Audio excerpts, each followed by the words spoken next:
Orang mah kalau memang Nikita Mirzani terbukti melakukan TPPU itu diusut lagi secara baik-baik. Dan di situ juga Nikita Mirzani diponisnya pelaku turut serta melakukan undang-undang TPPU. Berarti Nikita Mirzani kagak sendiri. Nah, Nikita Mirzani kan menerima duitnya tuh. Berarti siapa yang ngasih? Itu aja.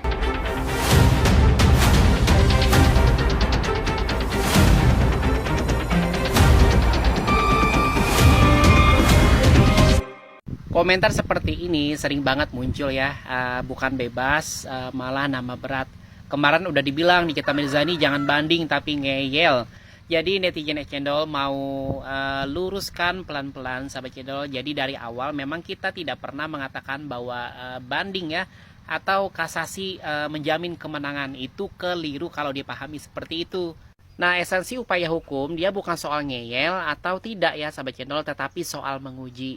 Banding itu dia menguji fakta dan penilaian hakim di tingkat pertama, kemudian kasasi menguji penerapan hukum. Apakah sudah tepat atau justru ada kekeliruan. Kalau kita bicara contoh ya, kita juga harus fair, harus adil dan utuh. Jangan hanya mengambil contoh kasus yang hukumannya naik ketika banding ataupun kasasi. Lalu mengeneralisasi seolah-olah banding dan kasasi selalu berakhir lebih berat. Faktanya sahabat channel banyak juga kok perkara yang setelah banding atau kasasi ya hukumannya diringankan, bahkan dibatalkan atau dilepaskan. Tapi contoh seperti itu sering banget sengaja tidak disebut. Nah, jadi menyimpulkan bahwa langkah hukum Nikita Mirzani itu pasti salah, itu bukan analisis hukum, itu keyakinan pribadi. Jadi upaya hukum itu hak konstitusional terdakwa ya, hasilnya bisa menang, bisa juga kalah. Dan selama proses itu masih berjalan, tidak ada satupun dari kita, bahkan hakim sekalipun ya, yang berhak mengunci kesimpulan. Bang, kasasi Nikita Mirzani kapan sih selesainya? Jawaban jujurnya ya, nggak ada tanggal pasti. Kasasi itu bisa cepat, bisa juga lama. Jadi secara aturan sih atau target internal Mahkamah Agung ya, kasasi itu emang ditargetkan sekitar 250 hari, tapi itu bukan deadline mati. Kalau berkasnya rapi dan perkaranya dinilai siap, putusan bisa keluar lebih cepat. Tapi kalau perkaranya kompleks, bisa lebih lama dari itu. Jadi perlu dicatat, kasasi itu proses, bukan hitung mundur waktu.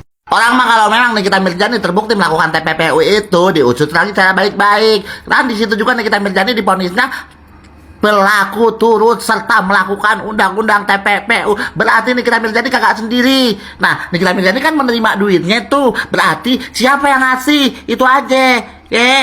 Kagak paham-paham deh. Gue yang bodoh apa gimana sih? Coba dong tolong di situ di apa namanya? Dijelaskan di situ gue kagak paham. Kalau undang-undang TPPU itu kan berarti kagak sendiri. Nikita Mirzani kan turut serta. Berarti ada orangnya lagi tuh yang pelaku utamanya siapa? Assalamualaikum warahmatullahi wabarakatuh. Selamat tahun baru 2026. Ya, 2026 seluruh masyarakat rakyat Indonesia tanpa terkecuali dari suku apapun semuanya bertambah kejayaan, bertambah kedamaian. Indonesia selalu dalam lindungan Allah, rakyat makmur, loh jinawi, pemimpinnya sehat, rakyatnya sehat,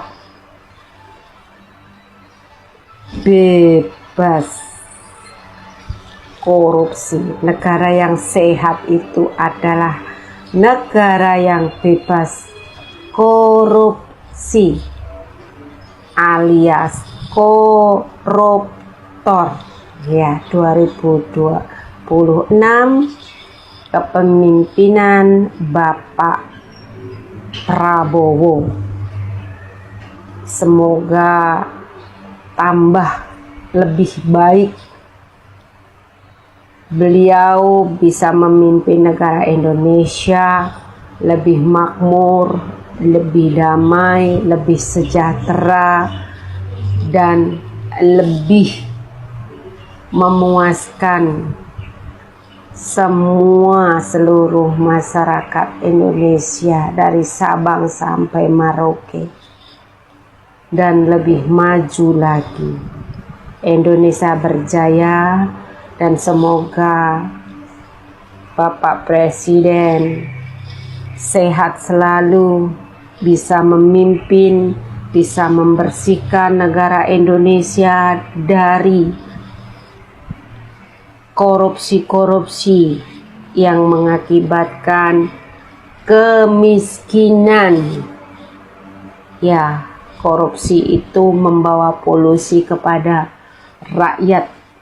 Jadi dengan banyaknya korupsi akan semakin banyak kemiskinan. Assalamualaikum warahmatullahi wabarakatuh. Mau FYP mau enggak terserah. Intinya VT ini saya buat khusus orang yang memandang sebelah mata produk Bepom.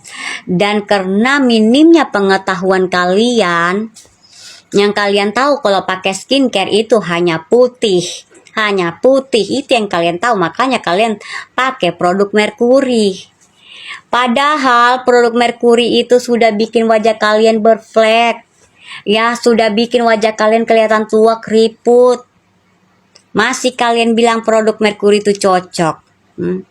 Kalian tahu perbedaan ngilangin flek dengan Bepom dengan Merkuri itu seperti bumi dan langit. Kalau produk Merkuri kalian pakai, adanya flek kalian makin parah. Tapi kalau produk Bepom walaupun dia nggak hilang tapi pudar. Kayak aku ini ya. Nanti dideketin tuh baru kelihatan. Dan melasma aku sama sekali kayak nggak kelihatan, padahal ada loh, ada udah kayak di lapisan terdalam dia. Itu kena apa? Pakai produk Bepom. Kalau memang produk Bepom itu nggak bagus, aku nggak bakalan bertahan selama 6 tahun. Dan aku pakai produk Merkuri itu belasan tahun. Ya kali aku masih pakai produk Merkuri, pasti kalau aku masih pakai produk Merkuri sampai sekarang, di umur aku yang udah 43 ini, pasti fleknya makin bertambah. Pasti nggak akan begini wajah aku kalau aku masih pakai produk Merkuri. Nggak bakalan sesehat ini. Dan lihat di sini dulu nih ada kayak kerutan gitu loh, begini berbatas. Tapi setelah aku pakai produk Bepom, karena aku pakai produk Bepom retinol, itu yang di sini hilang loh. Bahkan kerutan-kerutan kecil aku itu hilang. Umur aku udah 40 tahun. Ya kali kalau masih pakai produk Merkuri, aku tahu nggak bakalan sekencang ini. Dan beruntusan aku yang menemani aku belasan tahun juga nggak bakalan semulus ini. Jadi lebih bagus Bepom daripada produk Merkuri. Nah, si owner-owner yang klarifikasi itu pasti produk Merkurinya ribuan tuh di rumah. Nah, dia berflek juga. Itu yang kalian mau kan? Kena tipu terus kalian itu. Gimana? Pemahamannya cuma putih doang?